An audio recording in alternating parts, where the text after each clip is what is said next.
So April, tell me how old you are when you started having headaches. Wow, not exactly sure. I can't pinpoint it. Can't really remember a time in my life where I didn't have a headache of some sort. So I would say probably early teenage years, somewhere around in there. All right. When you have your headaches or when you started having them then, how long would they last? I think that they were actually probably cycle related back then, or so I thought. So,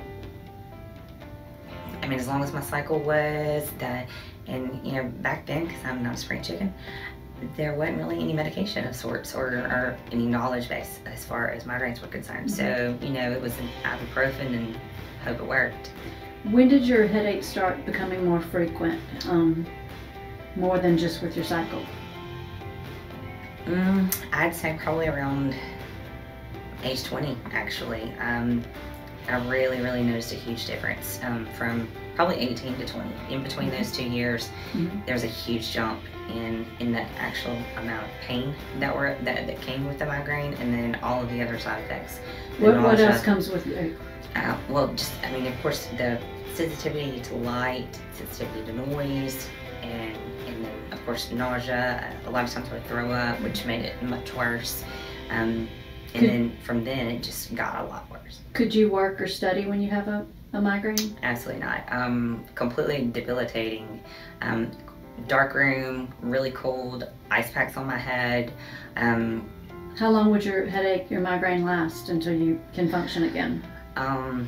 Well, you know, I wasn't on any kind of medication for those. So, I mean, I really would have to take something to knock myself out and sleep through it.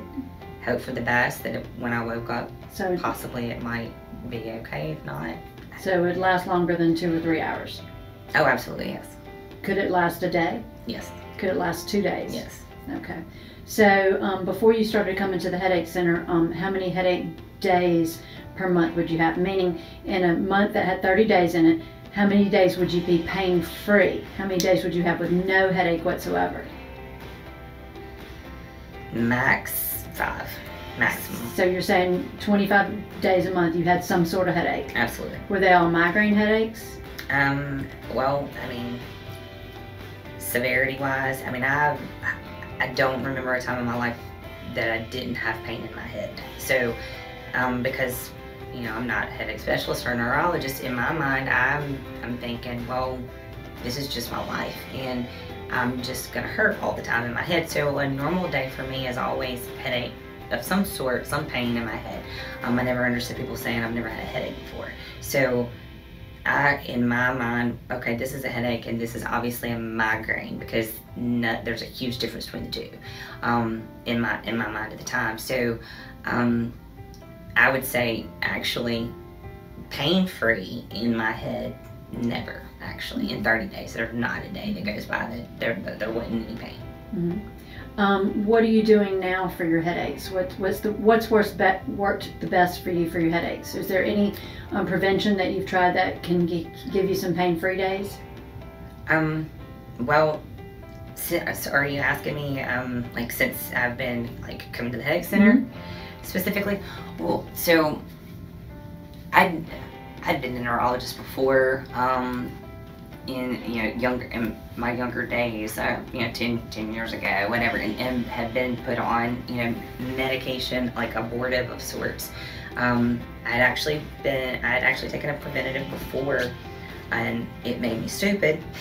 And we just kind of call it Dopamax in my family because I couldn't complete a sentence. But there was never anything that really actually helped. And I don't know that I'd ever truly had a true neurological assessment of sorts until coming to the headache center.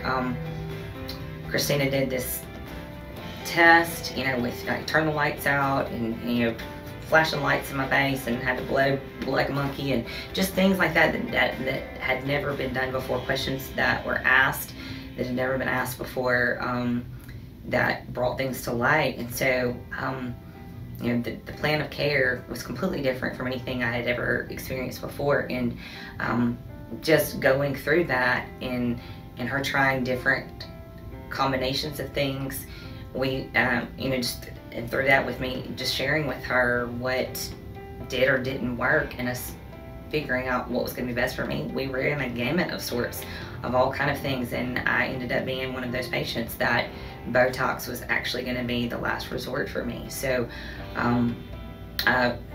I'm still taking multiple things, and I still have medication that I'm taking for, you know, those moments when Botox, you know, I have a breakthrough of some sort. But it has been an absolute life-changing experience, because I now don't have that pain that I had before for 7 years. When you're getting your Botox consistently every 12 weeks, how often do you, how long can you go without a headache? Well, it's gotten increasingly better, of course. Every round got better. The first round, you know, they were less, and then since then it's been less and less. So I would say now, after a year and a half of Botox treatment, I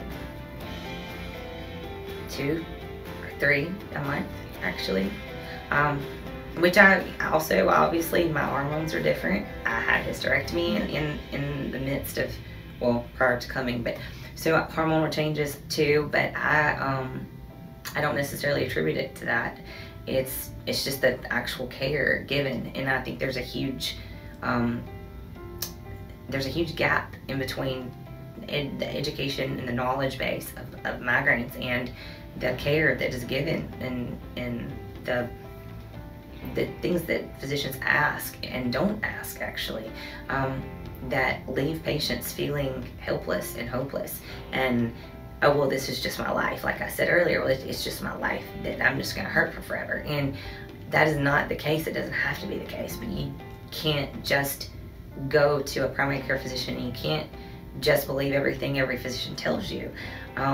There is ways to get better, and there are things that can help. It's just finding the right person to help you, and somebody that actually truly cares about the state that it puts you in, and how it does take you away from every facet of your life. And with that, and the kind of care and the treatment that the entire staff has at the Headache Center, everybody is so caring and so thorough, and listens and is compassionate and wants you to get better, and that is the driving force there. It's not about how many patients that they see, it's about the amount of time that they spend with you to make you feel better, and know that you can wake up every morning and get dressed and go to work and not have to dread the next morning if you're going to wake up with a migraine or not, or if you have to not take your medication because you only get a certain amount of pills that help you, so you have to suffer through today because you might have a worse migraine tomorrow. That's what migraine patients go through, and so many people don't realize that, and so many physicians don't even realize that. There's just a huge gap, and that is not the way it is with the Headache Center. One last question, April. Would you say having migraine causes a certain amount of anxiety in people because they're dreading their next headache, or worried about having to go to work or take care of their children? Or Absolutely. Every bit of that, every facet of your life. Like I said, it's you don't want to plan anything with friends.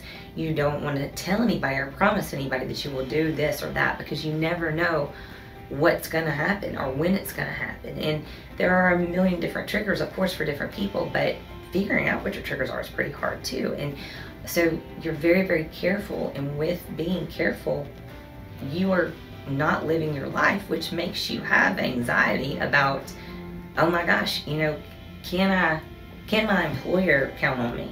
Can the babysitter count on me? Can my husband count on me? Can my children count on me? Every facet of your life is completely different. So yes, anxiety is a huge driving force with that, and which causes you to actually a lot of times trigger migraines for patients, depending on what their triggers are. So yeah, a lot of anxiety comes with that. all right, thank you, April. Thanks for coming in today. Thank y'all.